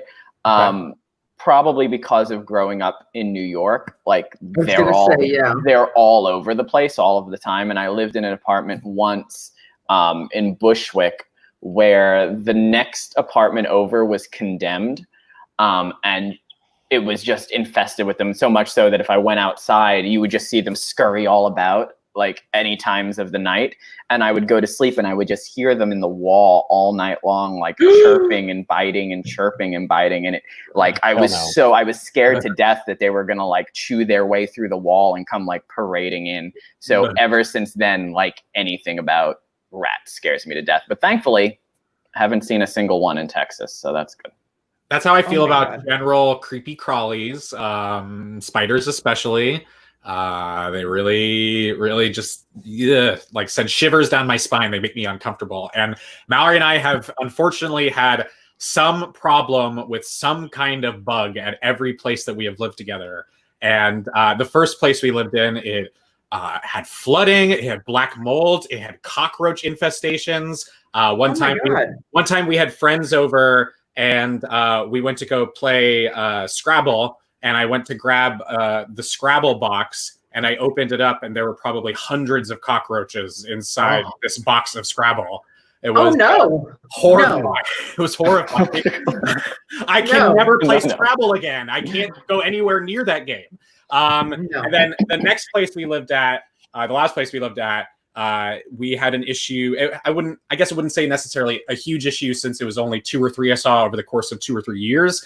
But we had a spider issue in that, like, a couple of times I would see spiders like about as big as my hand, if not like bigger, like in our house. And Mallory is horribly afraid of bugs, especially spiders. And one of the times that I saw one, we were together and I saw it before her, and it was like on the wall behind her. And I had to be like, Mallory, stop what you're doing and go into our room right now. And she immediately just started crying and was like, what is it? What is it? Without even seeing it. And then she had to rush to our bedroom while I spent like 20 minutes trying to like corral the spider outside.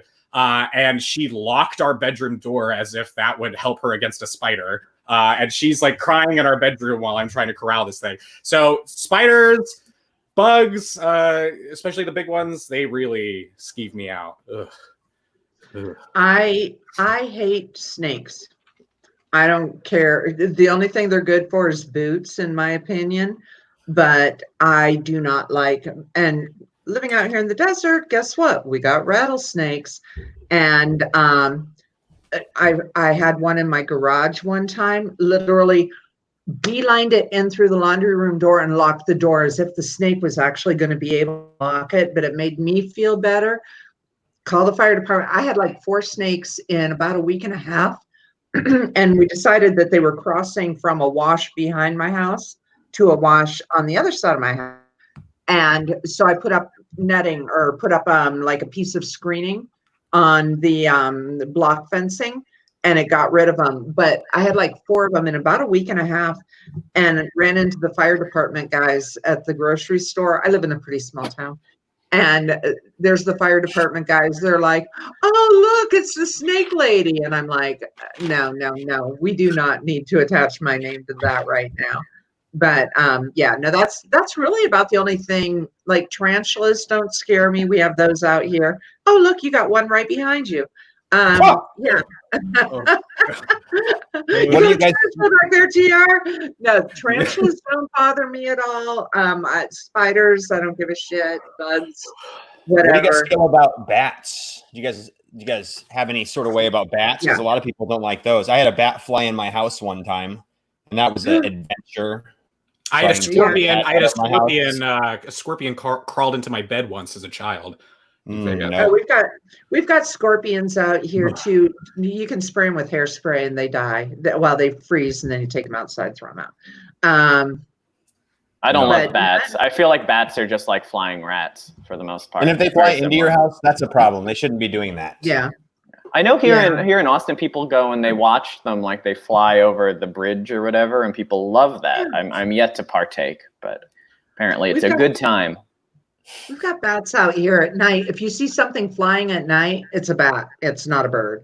So I don't know. They don't swoop down and bother me at all. So I guess I never really thought about it. I probably wouldn't like them if they touched me, but they don't. They leave me alone. The bats Yeah, I and like them Austin are- outside. Huh? I like them outside. Yeah. I don't care for them in my house though. Mm-mm. Yeah. Other than that, like I said, I don't really have that many fears. Like I'm not afraid of heights. I'm not afraid of water. I don't know, but I don't like snakes. And it's not that I'm afraid of them because when I see them, I'll smack the shit out of them with a shovel, but I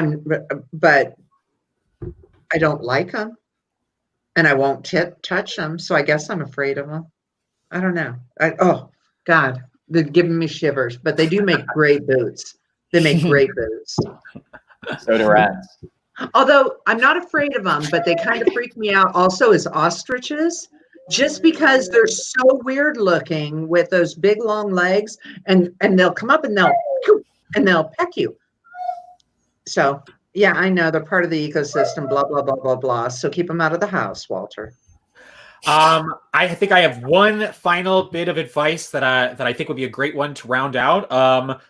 Okay. What is the meaning of life? Oh shit. That's a deep one. It's a deep one, I know, but I thought might be a good one to tie the bow on this mom and daddy advice stream. So mom, Sure. daddy, Louie, what's the meaning of life? Chocolate.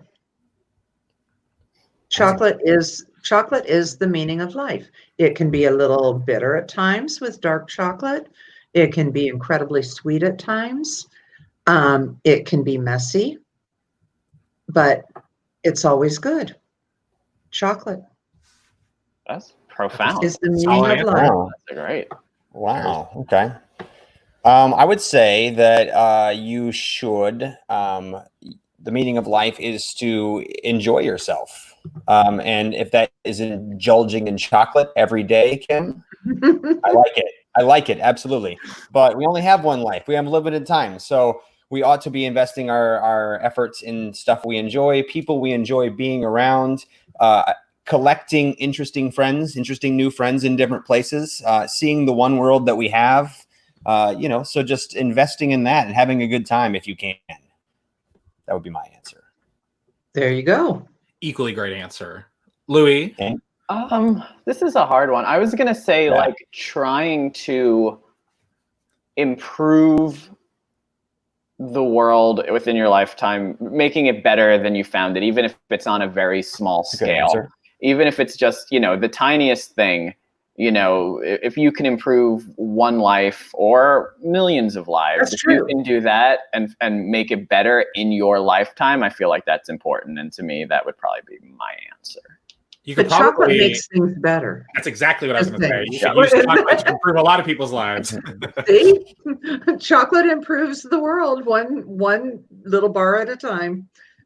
There you go. I used to work in a chocolate museum as a tour guide, and I used to have to give guided hour-long tours on the history of chocolate, and Queen Anne, for example, was a big pioneer in making chocolate as big as it was. She used to have like 10, 15 glasses of hot chocolate a day.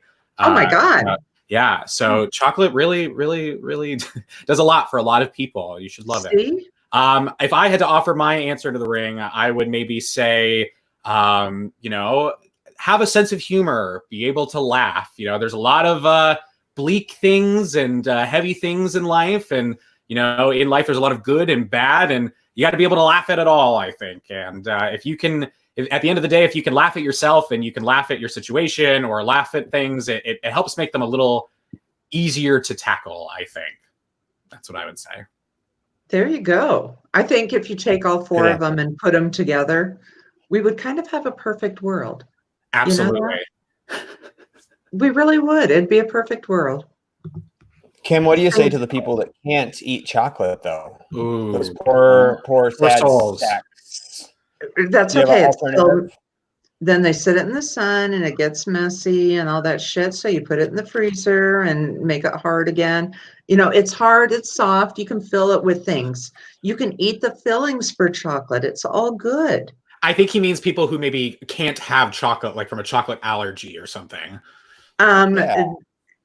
What's your backup? My backup would be caramel. There you go. Again, can be a mess, but it's all good. And if you find your perfect soulmate, one of you comes with caramel, one comes with chocolate, life is good. Oh, if it's not too late to change my answer, it looks like yeah, I'm gonna change my answer to make my wife Mallory happy. That's the meaning of life. So yeah. Yeah, that's my final answer. I'm locking in. There we go. There we go. Well, thank you, Mama Kim and Daddy Noah for joining Louie and me here tonight to answer some questions, give some advice. Hopefully that you know, we shed some light for all you people out there watching. Hopefully we filled in some gaps. We helped you feel like you can go out there and tackle your life a little bit better because of the wisdom we imparted on you. Exactly. One load of laundry at a time. This was so much fun, by the way. I feel like this is one of the most fun things we've done. I enjoyed this so much. But I did have one other person ask me a question. Oh yeah, please go ahead. Please. Oh yeah. And I'll be more than happy to post a picture because my battery's like dead on my laptop. But on Twitter, I posted like the meaning of, if your Christmas tree's still up in June, should you really take it down?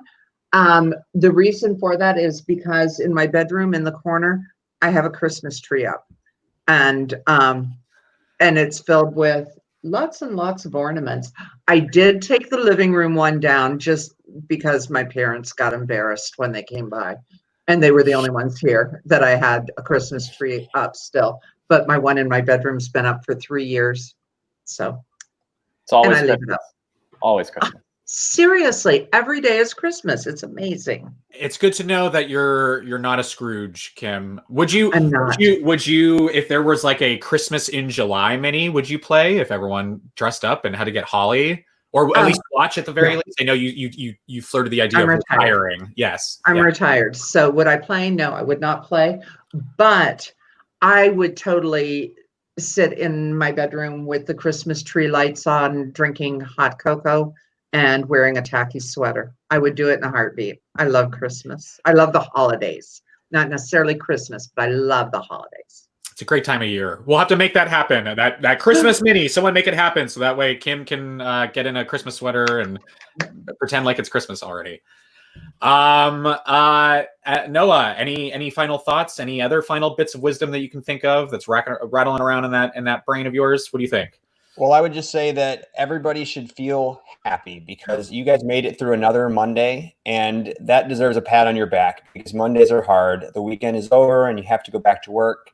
And as a person that has multiple Mondays in a row, I just feel like you need a treat for yourself to just after getting through that first Monday. And so you need to be good to yourself, be kind to yourself. It's tough. So that's all I got. Enjoy and be kind to yourself.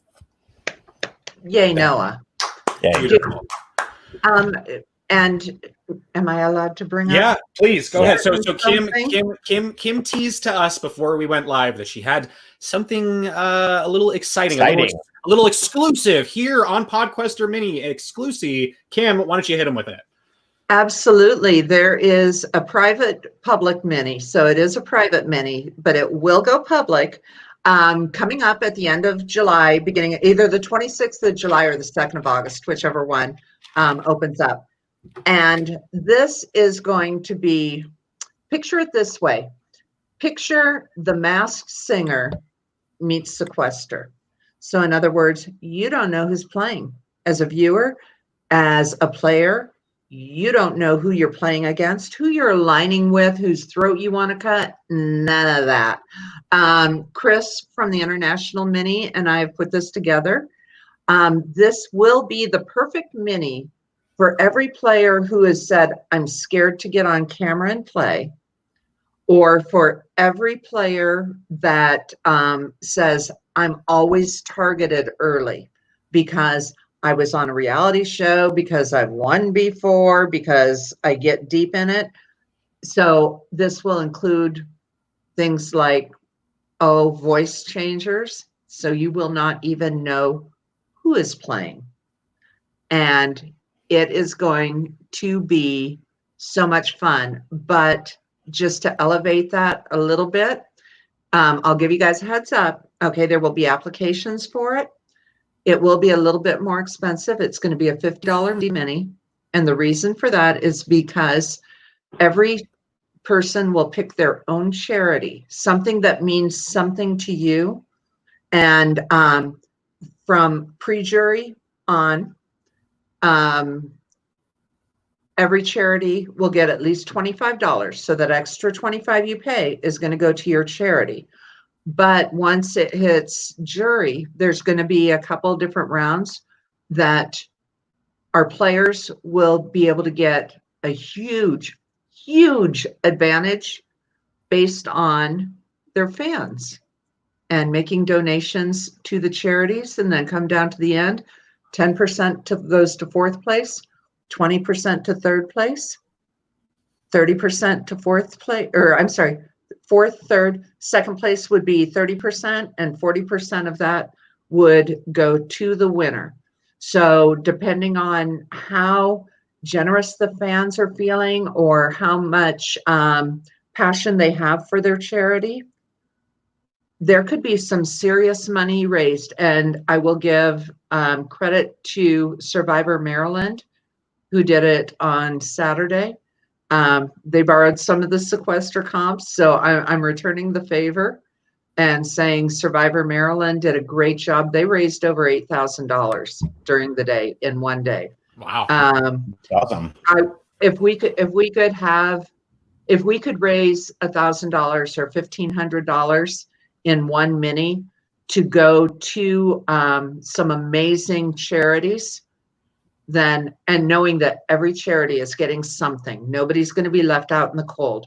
So anyway, we will begin having applications probably as early as tomorrow. Okay.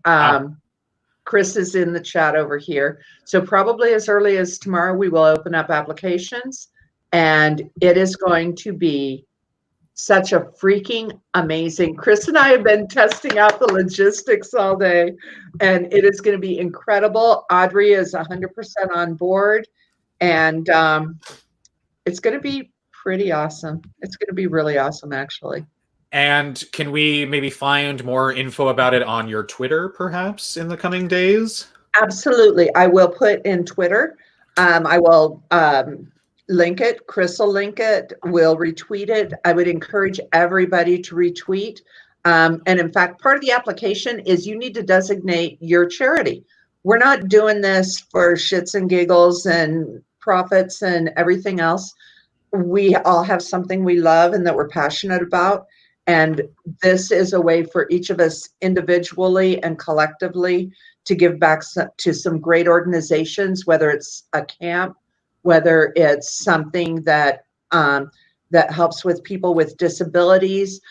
It could be one of the bail funds for BLM and the situations we've had in various cities, you know, things like that. We've got so many people that need help, that let's take something we love to do and love to watch and help people. Okay. Do people reveal themselves when eliminated? Well, as a matter of fact, Jen, little Miss Geneva over here coming in with the hard questions. There's a few twists that involve that reveal, but yes, people will ultimately be revealed that are in it. Perfect. That's I when you were telling us before the show, I told you then, and I'll say it again now. I think that's a great idea. I certainly think that's going to drum up a lot of interest, and you know, I think a charity mini done right can be a really successful thing. This sounds like the one to do it. So good on you, Kim. Good on you, Chris. Did you say when you're thinking about doing that? It'll be on a Sunday afternoon, either the 26th or the 2nd at 5 o'clock in the evening. So our Euro friends, it won't be too late for them. Covers it coast to coast, and it is seriously. You will see some classic Sequester that you have not seen in minis. Also returning to this, it's really huge. It's going to be awesome. Yeah. Well, Kim, awesome. Kim, were you gonna say? Sorry, I didn't mean to interrupt you. No, I was just going to say, someone said in here, I hope mass minis become more regular. You know what? This is the very, very, very first one. So it's going to be really exciting. And we've got a lot of time to really put our hearts and souls into it. Chris and I being on the opposite side of the world, we're working it. We are working this. Just you guys wait. You do not want to miss it. If you're not playing in it, you do not want to miss it. Yeah, I mean, if you plan on, you know, putting the link out to the fans to be able to watch, I don't see why, if we have the space in our schedule, we probably can do a live commentary watching it, and so that should be fun. Bill, no, you cannot play as Kim. And by the way, just so you guys know, I'm not playing. Obviously, I'm not playing because I'm going to know everybody who's in it. Right. And that is not fair. Same thing with Chris. Excuse me, neither one of us are going to be playing in it. We are straight up setting up the mini. Audrey will host it. And like I said, you're going to see it's going to be one of the funnest minis you will ever see. You'll love it. Well, you know what? I'm sure that's a big claim, Kim, and I think coming from you, it's one we can all definitely count on. I'm sure you're 100% right. So look for that. Go give Kim a follow. Go give Chris a follow. You know, keep posted for both of them, and I'm sure that info will be coming out tomorrow, like you said, or in the coming days. And sign up. Either tomorrow or Wednesday. The applications will come out. Oh, by the way, and you don't pay for it at the time you apply. You pay for it once you're accepted, because honestly, I think we're going to have enough people for possibly 2 of the same style. Ooh. So, but we don't want people paying for it before we know their cast. Yeah, no, we're absolutely not playing, Debbie. There's no way. There's no way.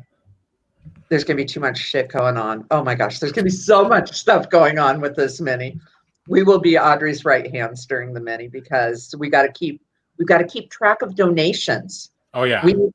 Stuff like that. Logistically, where we need to know where the donations are following so that people can get advantages and stuff. Yeah. Now, Daddy Noah, do you have any cool minis like that you're promoting on your Twitter? I can't say that I do, but I'm all in on Kim's mini. I think that sounds awesome. Chris and Kim, thank you so much for putting that on and giving us something to look forward to. That's going to be amazing for sure. Thank you. Pat, what's the name of your pizza place for the next time somebody's driving through Missouri? Oh, you can stop at Gumby's Pizza, and we're on through 70. So you're just rolling from St. Louis to Kansas City. We're right in the middle. Come get a pizza. There we go. Go stop by, say hi to Daddy Noah, go grab yourself pizza, and have a pineapple debate there. Exactly. And if I get my wish, if you go to this Twitter down below, within the next day, we'll have before and after skincare pictures. That's what I'm. That's right. Don't forget, put the Seriously. mask on, and I'm gonna have that same facial expression. I'm gonna be like, this is great. Speaking of masks, oh, wait, is there a Gumby's Pizza? Is that any relation to you, Noah, in Iowa City? It is a different store, but yeah, it's of the same branch. Gotcha. Oh, yay. See, so we've got walking, talking testimonial here. Yes. It's only a college thing. There's not very many. Iowa City is where University of Iowa is? Or Iowa State? Or Iowa State. I think it's, I don't know. I think it's Iowa. Who was the person? Marcus? Was that who it was? Where are you? Yeah. Tell us what university it is. I don't know. Which one's in Iowa City? Come on, Marcus, help us out. Or Geneva. Marcus, Geneva, one of you two. Come on. University of Iowa. University. There we go. Okay. Thank you. Both of them came through. If this were Jeopardy, that'd be a buzzer finish. I'm telling you. Names. Got it. Thank you. Louie, what about you? What's going on at your Twitter, Louie? Not a whole lot, quite honestly. There's, we're just talking about Sequester. I imagine, I am really excited for that, Kim. It sounds great. It kind of sounds like Hunger Games-ish. Like we can make donations and get the prizes and the advantages for the players. It gives me Hunger Games vibes, which I am very much a fan of. So I feel like it's going to be huge. I feel like this is going to be, aside from Winners at War, it's going to be like a Super Bowl of Sequester. So you do understand this isn't a Sequester to the death, right, Louie? Just making sure. Oh, well, debatable. No. Yeah, let's hope. Don't count that out. Don't count that out at all. That could be a twist one round. The eliminated player is it's more than eliminated, so you don't want to get eliminated. You can follow me at TR Conradi on Twitter, Instagram, Byte if you like funny short videos, and then follow the show at Podquester Mini. As soon as Kim provides us with that fun, cute cat video, as soon as Noah tweets out his before and after skin pictures, we'll be sure to tweet and retweet all the necessary stuff there. Don't be teeting anything. I'm not going to retweet anything. Don't tell Mallory that. Okay. So, and you can, I literally just said you follow the show at Podquester Mini, so check that out. We are going to be going live again tomorrow at 8 Eastern to discuss certain strategies in the Sequester world. I want to try and start a series of doing this every now and again where we get a panel of different players. Kim, maybe you can join us one of the ones in the future. Sure. Noah, you too, Noah. Well, Oh, all right. Yeah. To sit down and analyze 2, 3, 4, however much we have time for in an hour to 2 hour chunk strategies in the Sequester game, in the mini game, and put our heads together on different ways you can approach it and survive the twist. So be sure to stay tuned for that. 8 p.m. Eastern tomorrow. Let me think. Anything else, Kim or Noah, before I let Mom and Daddy go on their merry way? Nope. Just watch out for those links from me and Chris. Wait, hold on. Oh, there we go. Right there. Oh. Follow me on Twitter. We will have it on there. I'll definitely provide the link over there. Podquester can please retweet it.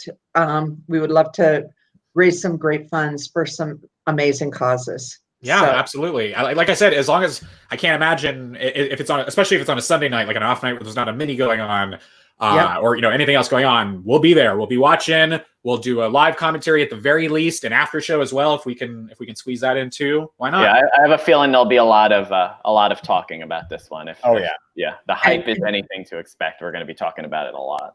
And just think, how strong does your social and strategic game have to be for you to make it through Sequester without anyone knowing who you are? That's a great point.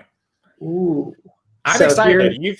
I can't wait, Kim. I wish it was tomorrow. I wish it was happening already. I wish it weren't a month away, but logistically it has to be. We need to get everything set up and where donations can be made through. Especially for our international patrons, that can't use Venmo. And I'll be honest with you, I'm not a huge fan of GoFundMe because I know that they keep a percentage. So I prefer to use Venmo or PayPal if we can. But yeah, we'll get those all set up so that we can make sure that we've got an accounting of every penny. There will be no question on where that money went. So. Well, good. I like I said, I wish it weren't a month away, but it's good to hype it up now. You heard it here first. Go get your information from Kim. Go follow her. Go follow Noah for maybe the skincare update. Because we need to know mask results. Oh my God. Noah. Come on. Okay, thank you. I can't end this stream in good consciousness without you at least giving me some hope that we're going to get that. So thank you. We need a review. Yes. We definitely need a review. Let us know how it was, Noah. Yes. I'll definitely do it. Well, tomorrow. Mom, Daddy, thank you both so much for joining us. Thank you for taking the time answering these questions. Who knows? You know what? If people liked it and they need more questions answered, more advice given, maybe we can organize this again, a part 2 in the future. Who's to say? I would love it. That would be so much fun. Thank you so much for having me.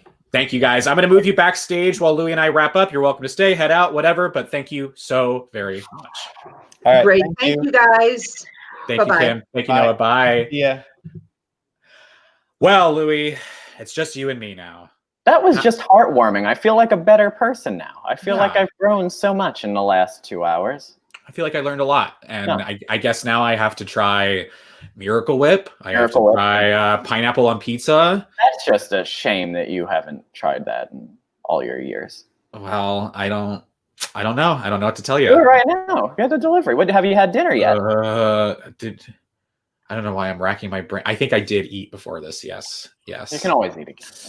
Yeah, well, it's early enough. With normally a sequester nights we go till 1, 2, 3 in the morning, 4, 5, 6 if we're doing an after show afterwards. So there's plenty of time for me to get hungry. Mallory, if you're watching this, I don't know, pineapple on pizza. What are your thoughts? It's good the next day. Just saying. Pineapple pizza reheated the next day? Yeah, it's still good. It's still good. Do I have to pick the pineapple off to reheat the pizza and then put the pineapple on, or do you heat up the pizza? We shouldn't get into more questions, but cold pizza's fine. I love cold pizza. Yeah. I think it's almost sometimes better than hot pizza. Agreed. Yeah. So you don't have to heat up. Well, okay. I'm glad. We'll have to maybe we'll have to do a whole food podcast sometime, so we can really dive into all this. But thank you all again for watching, everyone. I know this isn't maybe the typical sequester related adjacent content that you subscribed or signed up for when you first moseyed on over to this channel, but otherwise it would have been a down night, a dark night for us. No stream. So I'm glad we could gather such lovely guests to help us fill the night and bring you something a little different. If you liked it, fantastic. We'll try and do some more in the future. And if you didn't, I guess I'll go fuck myself. I don't know. Louie, what are your thoughts? Ditto. Okay. So for tomorrow, I know someone asked earlier what was the panel for tomorrow's show. So for tomorrow's strategy talk, we are going to have this guy right here, Louie. Louie is going to be there. Or Lou, that's almost 2 for the price of 1 there. You got 2 different players' perspective to offer on strategies. We're going to have Sharifa, Queen. We're going to have Sarah Yell, I believe, joining us. We're going to have Comeback Charlie joining us. And his spreadsheet.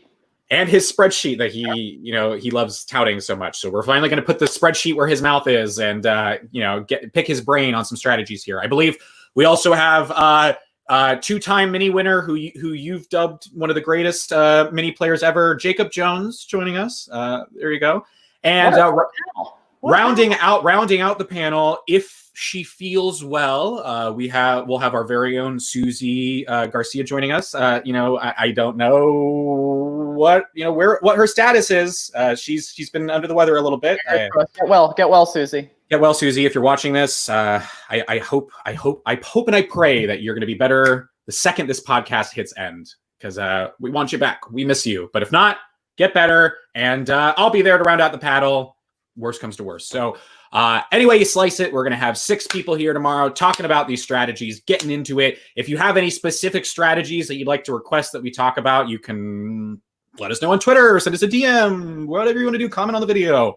And or rounds too. If you need advice for specific rounds, Throw that out at us too. Yeah, why not? So hit us with that. Tomorrow will be the show for that. Other things going on in the schedule. Wednesday, we have finally we'll have the return of our Shattered watch party. So we'll have episode 2 of Shattered. So if you enjoyed the first episode, if you like that, you'll be able to see the second episode. And if you did not see it, I'd recommend going on our channel and watching it because it was pretty fun.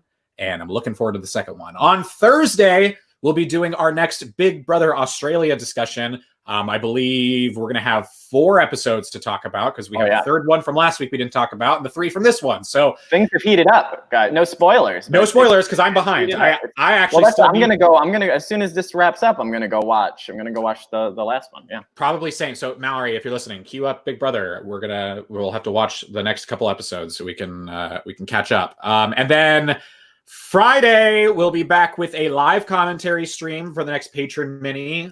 You business as usual, doing an after show the next day. We did initially announce a live commentary stream for the Survivor Mini. However, it has come to our attention that our hap will likely be doing one. Taryn, Kirsten, one of those. So we will yield the floor to them to do commentary for that. But we will be back with an after show the next day, like we normally do. So hopefully we can land some Survivor faves and start sending those DMs. I know, yeah, you do. Who are we going to help strategize this time around, huh? I hope someone asks. I'm not going to be like, hey, you want my help? That just seems pompous. But if anybody requests, I'm here. It worked well last time. Louie's DMs are open. He helped Karishma, War Dog, Wentworth. I helped War Dog and Wentworth. I didn't help all 3. I'm not as cool as Louie, but we're here if you need us. And I'm sure Queen Kim Mattina might even respond to a DM if you wanted to pick her brain or anyone else. It's a pretty welcoming community. So if you happen to be a Survivor player who's playing in this weekend's mini and you need some help and you're not sure how, take a deep dive into some of our podcast episodes. It's pretty helpful. You'll get a lot of insight. Send us a DM, reach out to someone, let us know. And then, I think that's it for this week. I believe so. You can follow us on our Twitch, which is where we do our live commentaries now. Like I said, we'll be doing one this Friday for Friday night's game. Then we'll return next week, not this week, next week, for a normal weekend of live commentaries. You can, Louie, I'm going to go solo on the screen for a second here. You can go and watch the minis themselves at sequesteraccess.com/live feed. Hey, look, I updated the leaderboard. Joke, kidding. I still have not done that. I need to get a new screenshot. It's funny, taking a screenshot of a website and uploading a picture as a green screen background takes maybe 30 seconds. I just can't be bothered to do it. How many times have I plugged this now and said I need to fix it? Who knows when I will? But sequesteraccess.com/live feed. You can go there. Videos on how to watch the game, the actual game down below. Like Kim said earlier, if you want to show your support to Sequester, you can become a member on the Sequester Patreon. Different payment tiers depending on how much or little you're able or willing to give at the moment. Show your support. You could play a mini, and then you could be on this podcast. And man, oh man, wouldn't that be fun? Louie, final thoughts. What are your thoughts? I was going to say, Joseph Boza in the chat brings up a good point. When the cast list is released, preview show, maybe, ?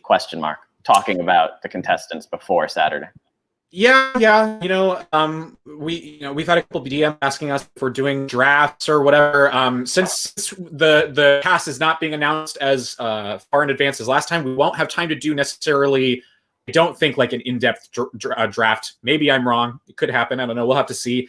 At the moment, I don't know. It's just going to come down to when the cast is announced. If we have time, I'm sure we could probably try and squeeze something in for you all so we can properly hype up what I'm sure will be another excellent mini.